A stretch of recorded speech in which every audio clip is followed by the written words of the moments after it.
Welcome to If the Walls Could Talk in Buffalo, live and in person. Don, how you doing? We're live. No, we're not live. Well, we're not live, but we're Okay. live together. Oh, we might. Okay. Yeah, doing good.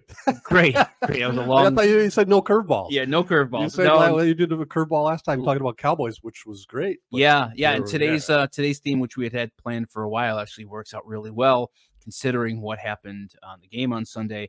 A dominant performance by the Bills, and more specifically by the Bills' offensive line. Yeah. One of the best, games from an offensive line I've seen in a long, long time. Kind of reminded me of that 93 AFC Championship game against Kansas City, where Thurman had, 190 yards and 2 or 3 touchdowns, just dominant. You knew they were going to run the ball. Dallas couldn't stop them. We're going to talk about today the best and most interesting offensive lineman in Bills history, from the time that you got there, in the late 80s until you left in 2017. Mm-hmm. Yeah, that's good. And going back to the Bills and the Cowboys, what I really liked was, I think I saw James Cook at 179 yards rushing. Yes. And when you look back at those dominating performances of the 90s teams, everyone talks about the passing game with, Reed, Lofton, Beebe. The numbers were, Jim Kelly's in the Hall of Fame. The numbers were crazy, but so too was Thurman Thomas and backups like, Kenny Davis and even like Larry Kinnebrew in my first year, and then later Derek Holmes. I mean, not routinely, but more often than not, they, compared to other teams, they'd have 2 guys with over 100 yards rushing. And I know, it's a league, pass-happy league, but 179 yards rushing by one back bodes very well for this team going into the postseason. If they have a chance, if in every game they're favored in plays out, they could have a home game and have it here. They didn't look like this, last year with the rushing game. Right. Hard reset after the bye. Yeah. And the bye came at the perfect time. Yeah. And, here we go. Another playoff run, and the excitement is back around here. I think people are back on the bandwagon. I would say so. And it's probably pretty exciting over at One Bills Drive. Short week, fly all the way out to LA. Yeah. They caught a break without Justin Herbert. Who is their starting quarterback? Easton Stick. Easton Stick. Yes, he's a career 5-year guy in the league. It's only his second career start on Saturday. Went to North Dakota State. Okay. That's that Carson Wentz pipeline from there. Easton Stick, an interesting name. Let's go back in the time machine, Don. You started interning at the Bills in 1988. If you're fortuitous year in Bills history. Mm-hmm. And that offensive line back then, we're going to go year by year, and I'm just going to kind of give you the offensive line, and then you're going to give me memories and stories and stuff from these guys, because no real list, no real way to do it. Can't break it down by stats. It's subjective. In a way. Yeah, you can talk about how many Pro Bowls a guy has been to, but there aren't measurable statistics that apply to skill positions. So just to set the scene, the 1987 starting offensive line was Will Wolford, Jim Richer, Kent Hull, Tim Vogler, Joe Devlin. That carried over to 1988, your first year there. Familiar names to most Bills fans around our age. Joe Devlin is a guy who I don't really remember. You chuckled there. I don't know if you have a story, but kind of do. Let's start there because 3 of them, the left side of the line, and then Ken Hull are obviously names that any Bills fan from that era will remember fondly. Will Wolford, Jim Richer, Ken Hull. Let's start with your Joe Devlin chuckle, and then we'll go from there. Yeah. I mean, I was only there for 4 months in 88. I wasn't in the locker room a lot because I was a ticket office intern. I didn't know if I'd ever be back there, but I was there enough. The organization was really small, and a lot of the guys came up, for tickets. But I was in the locker room maybe once a week, if that. Enough, though, to get kind of a feel. And I remember certain days of the week, there was a sound system in the locker room. And you always knew when it was the offensive line because they would always play country music. And I guess Joe Devlin was like the captain, where he got to choose. And he always seemed to be, I guess, on days after practice when it wasn't, they weren't playing country music. He was just like, they said, a mean SOB. Really?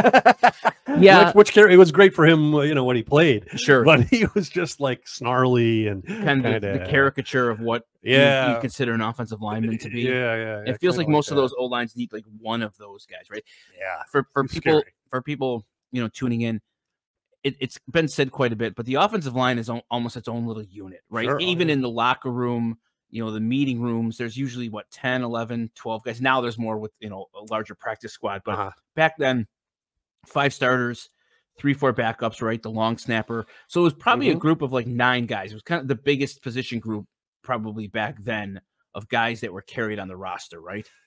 Yeah, and I mean the starting 5 were starting 5 on paper, but on any given play, I mean you have to have 2-3 guys that are just ready to come in the next play. You see a guy go down, even if it's just for a play or two. They have to practice like starters, and some guys can play some center and some guard. Some guys can play only tackle. It's rare to have a guy.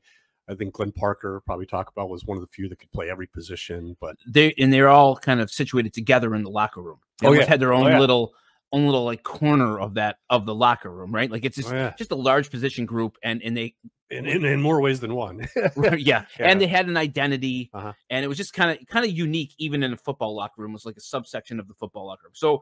So let's go to Will Wolford first. A guy who came in, early round pick, ended up leaving one of the first free agents in Plan B free agency to Seattle. Remember, that was a big deal. He actually went to Indy. Oh, Indy. Nate Odoms went to Seattle. Yeah. What do you remember about him? He was kind of a quiet guy. He's from Kentucky.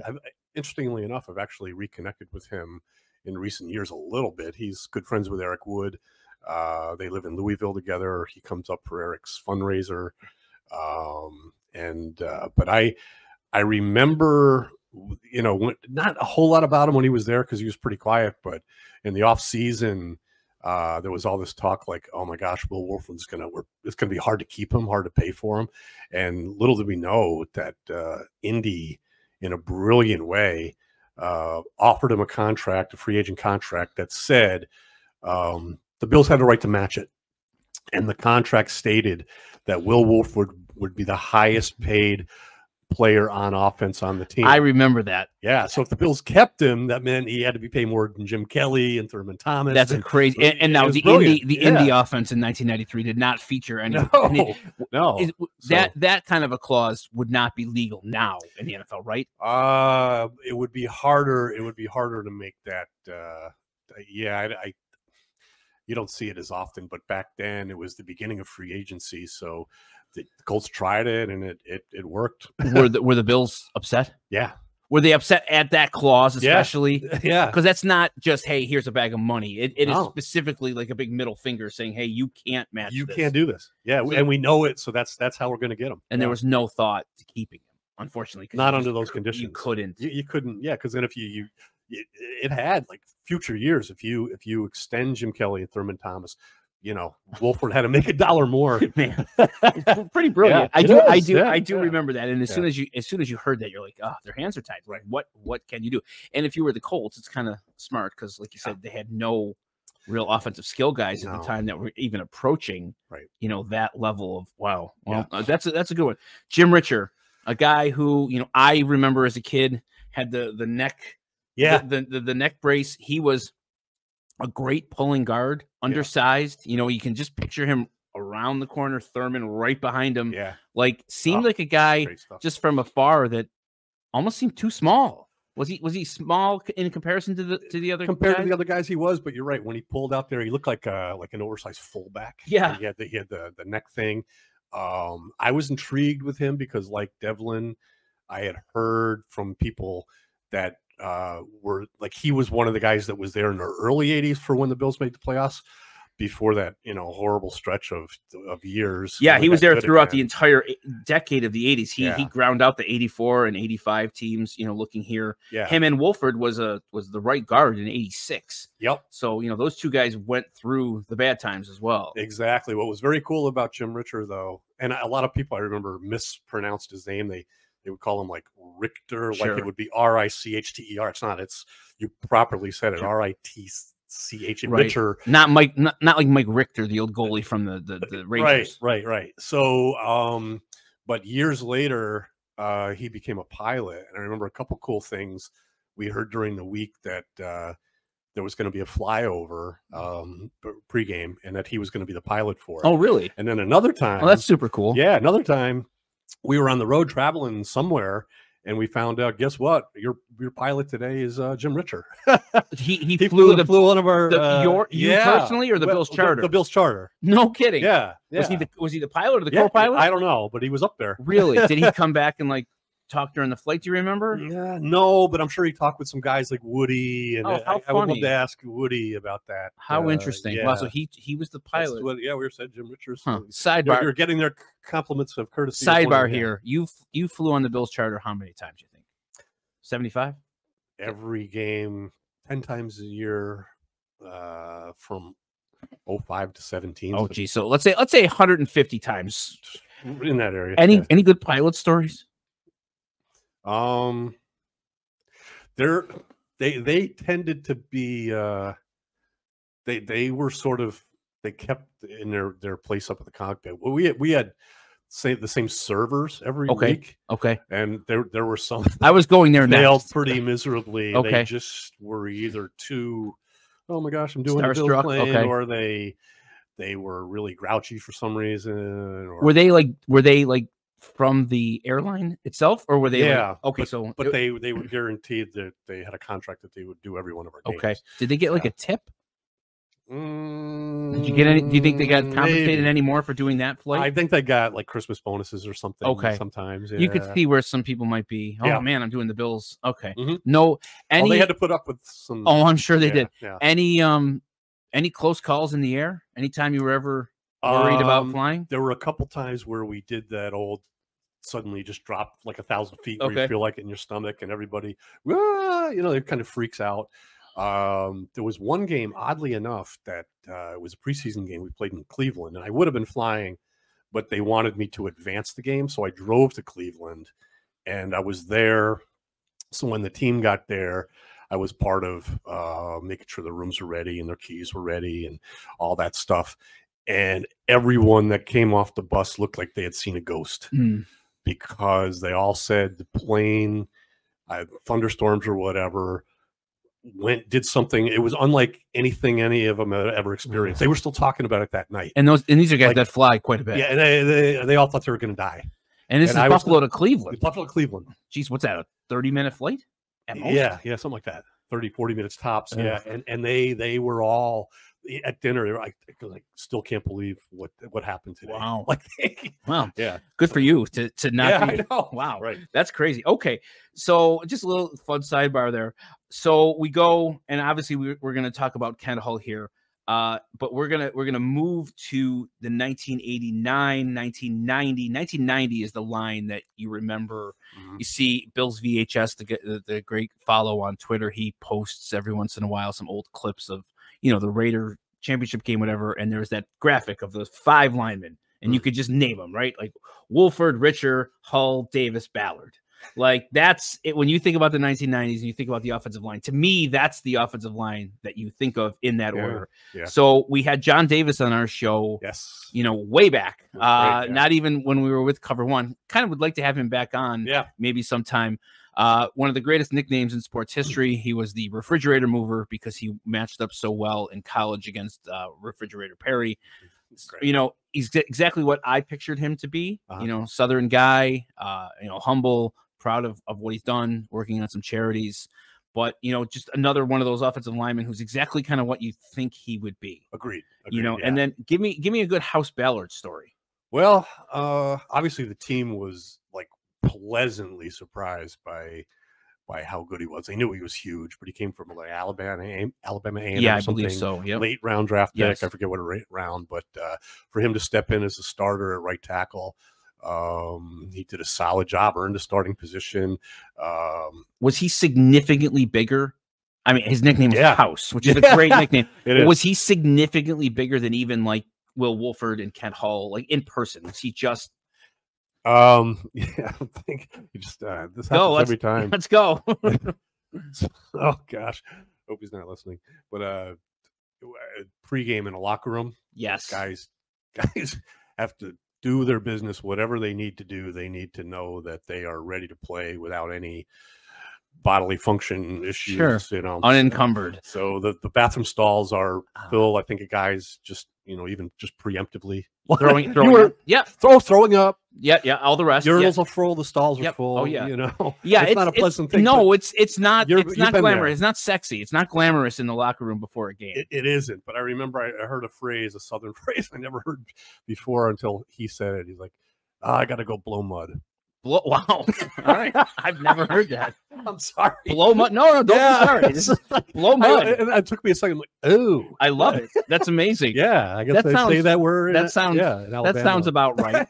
So I wish I had something more flattering. No. Say he was a great player. Perfect. He got the team couldn't afford him either. After he left, he went to also Seattle. His career wasn't as great as it was. Wow. Here. Blow mud. I love it. It is a really interesting scene. You know, you kind of take it for granted in a locker room before a game, but it's an odd vibe. And I remember the first sanctuary. Right. And then it's all kind of crazy and chaos. And then I remember the first preseason game I was down there for. All of a sudden it becomes, quiet and coach speaks. And then I didn't realize that everybody took a knee and they said the Our Father. Mm-hmm. And I just wasn't prepared for that after the 15 minutes of chaos I had just witnessed before. People throwing up and doing their business. And then you're down on one knee in complete silence praying. Mm-hmm. It's just a very odd juxtaposition of activities going on at the same time with 70 people running around this room, between players and staff. Yeah. I mean, you witnessed the whole thing. So preseason, even more. You think that is intense, and it's intense for given the fact that there's a 90-man roster and you've got those 30-40 guys that are feeling like this is it. This is their only chance to showcase to make the team. The vets are fine for preseason, but then opening week. Yeah, then it was a whole different. Then it was a whole different. Everyone deal. Is of course. So we go 19, all the way through the 90s. He came here in 86. I think he should be in the Hall of Fame. He's not. The late great Ken Hull. We had his son Drew on our show. He's a friend of our program. He's a great follow on Twitter. What can you say about Ken Hull that hasn't already been said? Did you have any personal interactions with him? Look, when we thought we were going to do this program last week, we made the pivot to do the very timely show about the Dallas Cowboys. I had told you we weren't together, but what I wanted to do is to go back to the program we had with Daryl Talley, as people can see our previous shows, and just hear what Daryl Talley had to say about Ken Hull.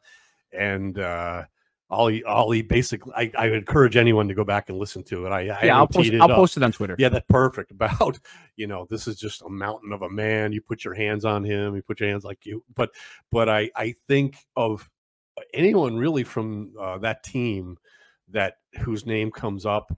I don't want to say I'm surprised about it. I'm happy to hear just how revered he was, because when I was around him, I just thought, this is a guy that just has it so together. How can a guy play such a violent position, and then be such a leader, and then to have Jim Kelly always publicly say that, there's no place he'd rather be than, standing right behind Ken Hull, getting ready to do a play. Do you think he was the most respected player on those Super Bowl teams?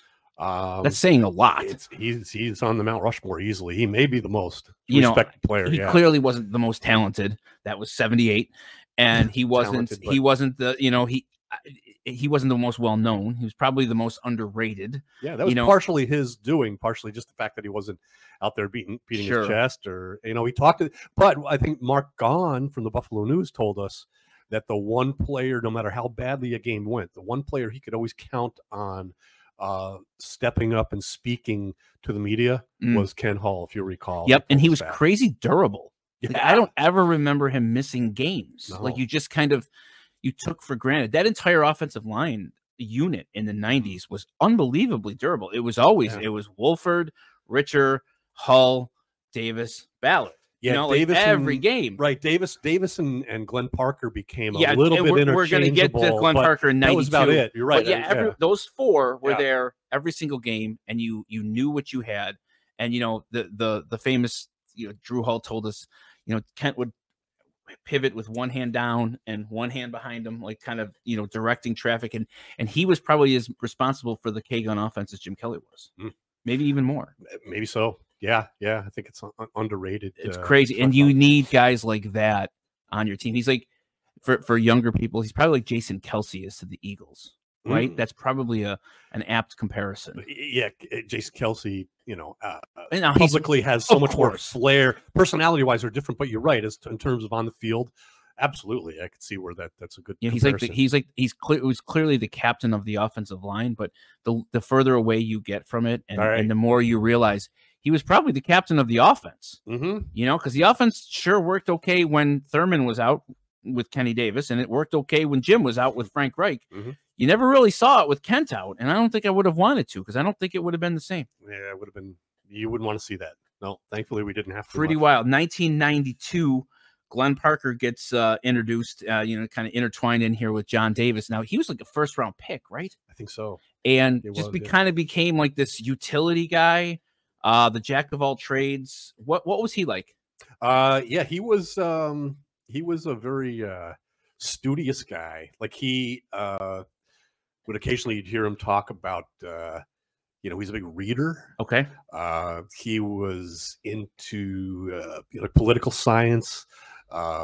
Definitely had ideologically a lot of opinions. He was a real, I want to say, libertarian. Okay. Small government guy, but real smart, real polite. We had him on our program. I remember we had a couple technical issues that I think were our fault, but not enough to take away from the show. But a real proud player. Do you remember? I remember he was Chuck Dickerson's whipping boy. Oh, yeah. Remember when Chuck Dickerson left the Bills, went on WGR, and became the coach, and Glenn Parker became like the poster child for, in his eyes, in Chuck Dickerson's eyes, what was wrong with the Bills. Well, if Glenn Parker wants to take any solace in that, he was coupled by being the whipping boy along with Marv Levy. Right. I'm not saying that Chuck Dickerson was correct. But when I think the name Glenn Parker, I think of being in my car driving to college and listening to Chuck Dickerson on WGR just go on and on and on about Glenn, because there were some rough games, and he also was put in tough positions by moving from guard to tackle, back to guard to tackle. But I can hear the soundtrack of my college years being Chuck Dickerson at like 3 o'clock on Chuck Dickerson, the 30 for 30. Paints him in a bad light with the the Redskins and the Hogs and all that. Like, what was he exactly what you'd expect him to be? Just a real. I mean, he was real nice. He was real nice to me. He was nice to people in the office. But when he went on his own, it's like he was, to me, kind of breaching a code in terms of revealing and talking publicly, because it was his job, about. He crossed the line a lot in terms of what he said about what happened. Was he hated at one Bills drive when he was on the radio? Yeah, I mean, the team was still really good, right? You know what I mean? And because the whole mantra always is, "Oh, we don't listen to the media, we don't pay attention," and I mean that obviously is very different now in the age of social media. It was different back then. You could ignore. You could not read the newspaper and not read Jerry Sullivan or Larry Felser or Vic Carucci. And there was one radio station in town talking the Bills. There was nothing. There was no other way to consume, Bills media. But Chuck Dickerson was loud and obnoxious, and he was on the radio every day, 3 or 4 hours. Like, I can imagine like John Butler or AJ Smith, fuck that guy. Like, I could hear that. That had to be. Well, Marv actually got baited into responding to something that he had said, and obviously when he was on in the afternoons, the team didn't listen to him. Of course, they were practicing and watching film and everything. But so it'd be interesting to know. We've had Scott Burstall on the program before. Like, what was it? What had to happen? What had to be said for you to feel a need to tell Marv what was happening on the radio? Right. Right, because Marv is not tuning into WGR at 3 o'clock on a Wednesday during the season. Of course he isn't. Maybe his family was, you know what I mean? Or but it trickles down to you. Right. It's like the recent thing with Tyler Dunn's, series on Sean McDermott. Sean McDermott was not scrolling Twitter and finding that. Right. But clearly that got to Sean McDermott and everybody else on the team. And you wonder, does it come from media relations? Does it come from his wife? Does it come from a kid, from, one of their kids? Like, it's interesting how, even back then there was more of a bubble around media. It happened with us. I mean, Josh, I remember a lot of times I'd be working all day long, and then my daughter would have a soccer game at 7 o'clock on a June night or May night, and you get there, and all these parents of, oh man, I can't believe what so and so. I'm like, what? What is? I had no idea what was being said. You're in the bubble. Radio. You're in the bubble, and that's a real thing. Yeah. It's clearly not as much of a bubble as it used to be. Right. But in the 90s, Chuck Dickerson. I mean, he had to just be, and especially because he had worked there, and like you said, he kind of went into business for himself. And if you've been in the locker room, and there are lines you won't cross, even when you were there 30 years, and these are still, he was there with the same people who he had worked with and fired him. Like Marv fired him, right. He, there was a bitterness there for sure that was coming out, but it's tough. Interesting. Okay, well, so before we move on from Glenn Parker, I saw the other day on, I think it was maybe your Bills VHS on Twitter X there. It was a play from the comeback game. It was a screen pass to Kenny Davis and Glenn Parker. There was a linebacker that had his sights on Davis, who's getting ready to blow him up, and Glenn Parker just got out in front of him and just sort of dropped and rolled in front of the guy's legs, took him out. It wasn't pretty, but it's so effective. Davis got 30 yards after that. You watch those old games, and man, the Bills could run a screen pass. Yeah. Just immaculately. The comeback game, the AFC Championship game against Miami, like just an immaculate. Yeah, I think it was a comeback game. I should remember that, but it could have been, I don't know. Whatever. There were so many. Ball was floated out. Kenny Davis caught it. If it was Kenny Davis, it was probably the comeback game. I know the play. Yeah. I know the play you're thinking of. I may have watched it more than once. So we roll into 1994, and here's a name that I remember, and I, as a 18, 19-year-old, he was a tough watch. Corbin Lucina. He was another one of those whipping boys. You seem to get one of those on the offensive line back then, where weak link or however you'd want to call it. Do you have any memories of him? It's so funny and trivial, but it's Christy Wilson. We both worked for her for a bit.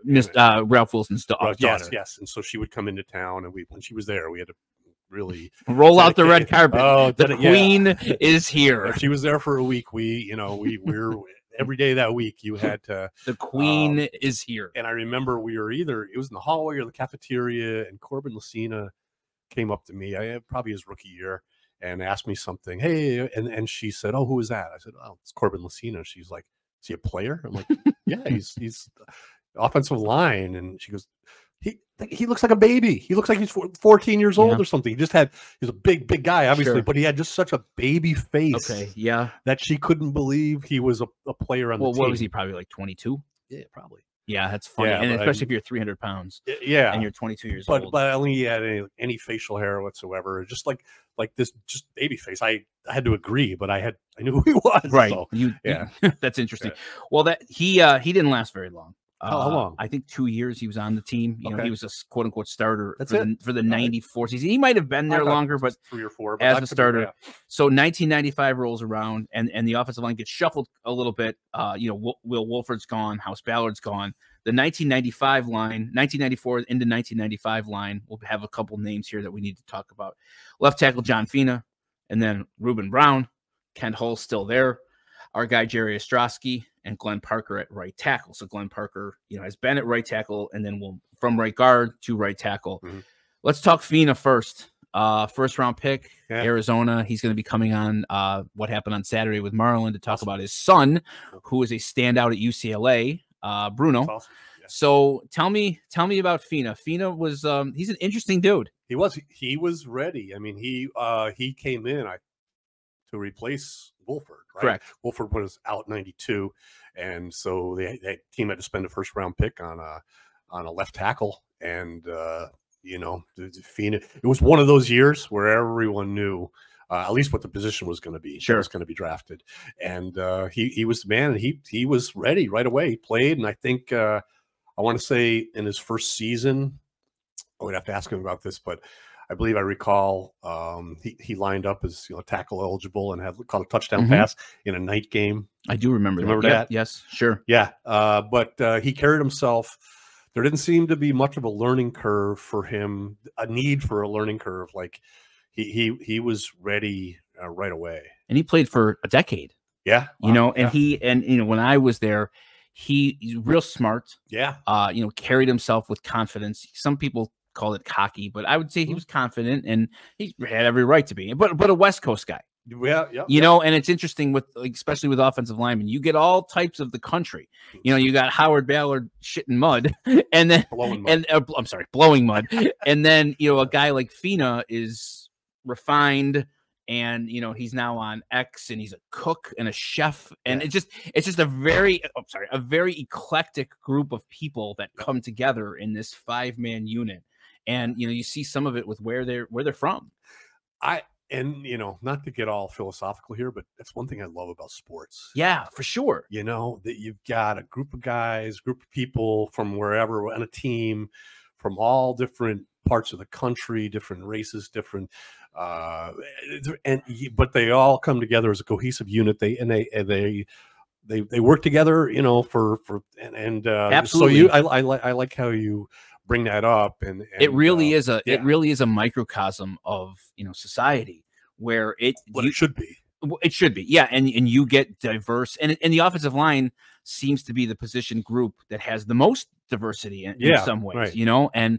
and not even just race, but where you're from, and what you believe and what you listen to for music, right, etc. What all of those things, and somebody like John Fina and somebody like Jamie Nails, or just so polar opposite. But hey, you guys are one. You guys are working together, and if you don't make it work, then it's not going to work. Exactly. Next guy on the list, another borderline Hall of Famer, Reuben Brown. Yeah, and I sound like a broken record. This is 2 in a row, but another guy who was ready on day one.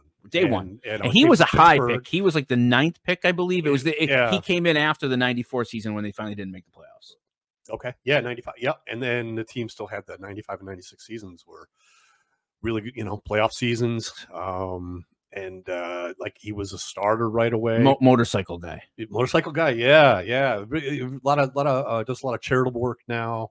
Skinny. He's skinny now. He's shockingly skinny. Right. Probably. Yeah. A lot of those guys, you could tell when they have to sustain such a caloric intake to stay 300 plus and still be able to run, when it's all over, they could change lifestyles. You see what they would prefer to be. He was here for a long time, and you just kind of took him for granted at left guard year after year after year at a high level of play. He was durable. What was he like around the building? Yeah. Again, like he right away, he knew he was an NFL starter. He made the Pro Bowl how many times in a row? Yeah. I mean, that's for an offensive lineman, one of those subjective things we were talking about. But real, you'd watch him talking with Jim Kelly, Thurman Thomas, Bruce Smith, all those guys, as if he'd known them for years. He carried himself like a big deal. Yeah, and not in a bad way. No, good way. Right. He was a big deal. He was, and it seemed like some people would criticize him for maybe living off reputation as it got longer in his career. Like, it seems like on the offensive line, if you get voted into the Pro Bowl, you kind of keep getting voted into the Pro Bowl. Oh yeah, it helps. It helps. So I think 7 or 8 times he made the Pro Bowl, and borderline Hall of Fame career, right? Based on that, I would be interesting to have someone look at all the offensive linemen in the Hall of Fame and just look at the Pro Bowls and see how many guys with fewer than 7 or 8 are in. Sure, probably not many. That's a lot. Do you remember when he left? He went to the Bears, right? Yeah, he went to the Bears, and I remember he had a good year with them. I think that was when he and Rusty Jones, the former legendary strength coach, went to the Bears also, and they made the Super Bowl against, I want to say it was the year the Colts won it. Okay. Again, But I remember Rusty telling me that he, was on the sideline before the Super Bowl and looked at Reuben. I'm like, man, can you believe we're doing this again? Unfortunately, they didn't win, but it's kind of cool. Poor Rusty. How many Super Bowls? Rusty won one, though, with the Colts, right? With Peyton Manning? Oh, that's right. Did he? Hold on. No, he wasn't there yet. Oh man, sorry. He was. I should know this. I should know this. I don't know that he did. Yeah, he lost 5. At least we know that. Yeah. All right, let's. So you think about that, and we'll figure that one out. I have to ask him. The other guy from the 1996 line who became a mainstay, our guy Jerry Ostrowski. He was generous enough with his time to come on to talk about his son who plays at University of Tulsa.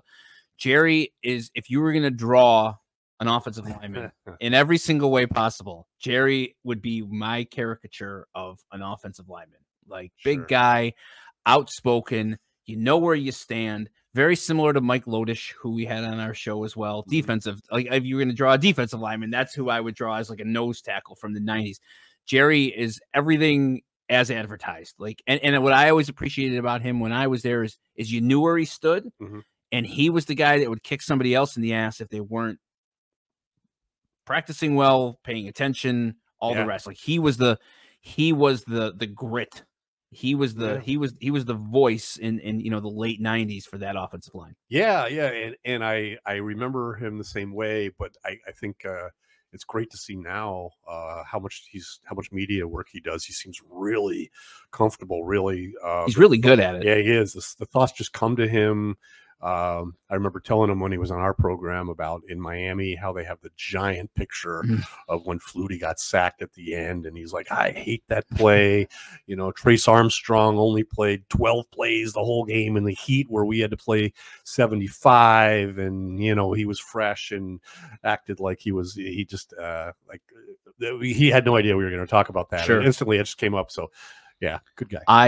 I love Jerry and John do a show together, which is they're a kind of a great mix of two very different personalities. Clearly they've been friends now for 25, 30 years, but they mesh well together because they are so different. And like you were talking about, just the differences between people on an offensive line group. Their show is great. You should check it out.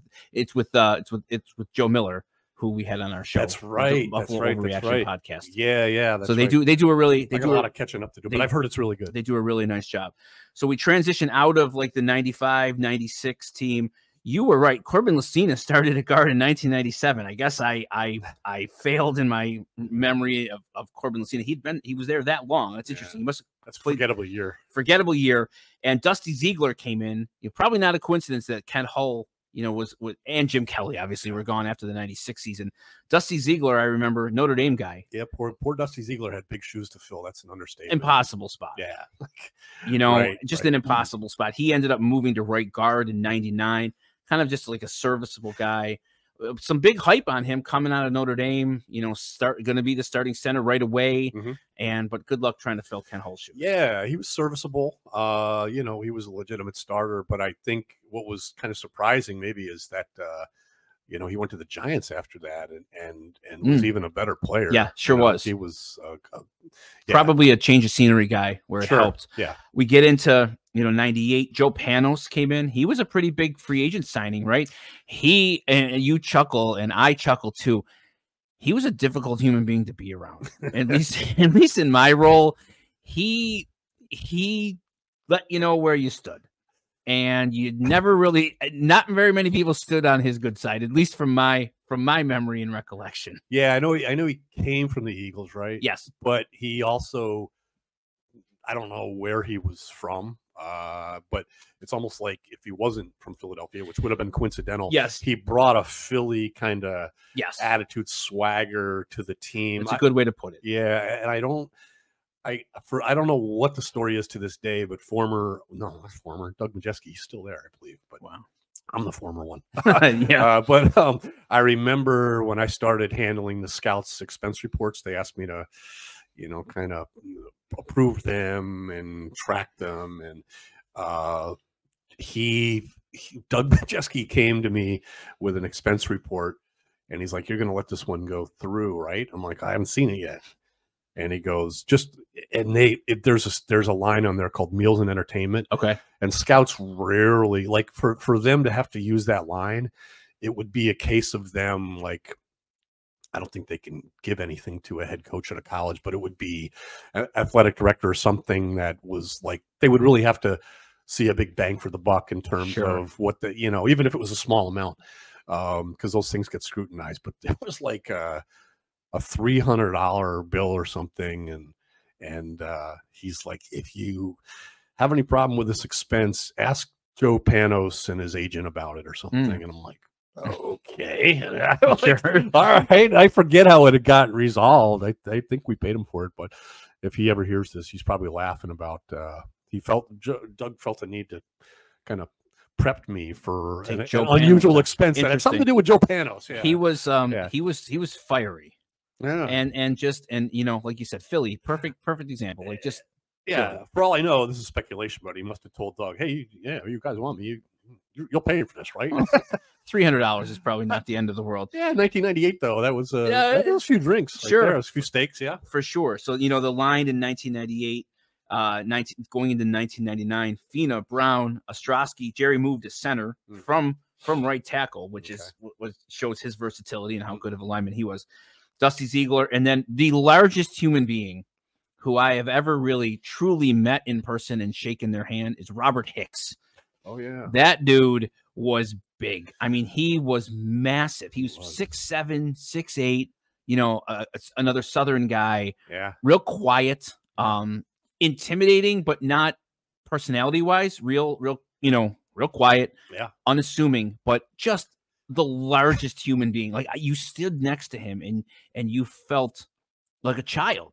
I felt like a child next to Robert Hicks. Yeah, it's kind of like even he made other offensive linemen seem not big. I thought you were going to say Jerry Crafts. He was from way back. Jerry Crafts. What was he? The Condo? Something remember, because like House Ballard. Yeah, Jerry Crafts never really cracked the starting lineup. No. Jerry Crafts, the Condo. I think he was the Condo because Howard Ballard was the House. Yeah. Robert Hicks was just a large man, and he would drive Karl Mock crazy. Oh boy, missed assignments. Oh boy, wouldn't want to see that. Robert Hicks struggled to pick up some of the offensive line concepts, and I mean, it was every word in the book, Robert, and then a stream of consciousness from Karl Mock. And this isn't practice. This isn't during games. I mean, Karl would just undress him on the sideline, like to the point of it being uncomfortable, even for Karl. You know, you got used to hearing Karl, and it, you know, all the MFs and everything just kind of went in one ear and out the other. But he shared a special place for Robert Hicks, and he would just let him have it. I mean, to the point of like, you'd almost want to go up to him and say, "Okay, enough, Karl." Like, you know, but of course I wouldn't. But like, enough. You know, he just he would get so frustrated because I think Robert Hicks had all the physical tools in the world, like Craig in Miracle. Yep. Like Herb. Like enough. Herb. It's funny. We go into 2000, and then one of the other larger human beings that I've ever encountered, Jamie Nails. Yeah, another guy who had a lot of physical raw ability. He came in and was playing right guard, and Marcus Spriggs actually took over for Robert Hicks. So I have a funny Jamie Nails story before we wrap up part one of the offensive line. We'll get into the 2000s and when you were the director of football administration. So there was a weight clause in Jamie Nails' contract. Makes sense. Okay. Yep. And the scale in the locker room. Do you remember where the scale in the locker room in Rusty's office? Oh yeah. Okay. And next to the bod pod. Next to the bod pod, but more importantly for Jamie Nails, it was next to the wall. Jamie Nails would step up on the scale and lean his hand, and I saw it because I think he had to get weighted once a week. Oh, sure. Does that sound about right? Absolutely. And there were clauses where if he was over by a certain amount of pounds, he would get fined a significant amount of money. Maybe I want to say $10,000. Does that sound about right? Even for the late 90s. Yep. And I personally saw Jamie Nails on more than one occasion do the old hand on the wall to get down, and he was in like the 380s. Wow. And I don't know what the number was. And to, some credit of, it was mostly the times when Rusty wasn't there. Yeah, Rusty wouldn't take any bullshit. No, he wouldn't. I saw Rusty take his hand and do this against the wall. He would not. Everything was straight as an arrow. But there were a couple of times when maybe Rusty wasn't in charge of that, Jamie would kind of massage the number on the scale, because he was clearly over whatever that mark needed to be. And it felt like that mark was generous because he was in the 380s, 390s. He was a large human being. Oh, any memories of him? I remember draft night being in the building, and I remember Chuck Lester, we had drafted Antoine Smith, and he was all excited about that. And then Jamie Nails, and I guess Antoine Smith's nickname must have been the Hammer. Oh boy! And Chuck Luster walked around for like all night. First we got the hammer, then we got the nails. First we got the hammer, and like got it. Clever, yeah, great. It was great the first 5 times, Chuck. And you had nothing to do with it, Chuck. Yeah. Well, and you're a defensive coach. So anyway. That's really funny, and Yeah. anybody who remembers the Bills from back then would appreciate that. It probably got repeated 5,000 times. Probably a fair. Wow, that's great. Yeah. So that kind of wraps it up until 2000. My time there. Okay. We're going to get into part 2 of this on the next episode, and I'm curious to find out a lot about the guys who you had some dealings with contract wise, and when you were the director of football administration, kind of the drought era, some big names, in the offensive line, a lot of, and you get to retell your story about how you sank the career of the fourth, wait. All right. the fourth overall pick in the in the draft. So thanks everybody for listening. I don't know that we've ever put the name to that. I don't think we have to. Okay. Let's everybody please like and subscribe the episode. Follow us on Twitter @IfBuffalo, and please subscribe to the Cover One Network. Thanks for listening. All right.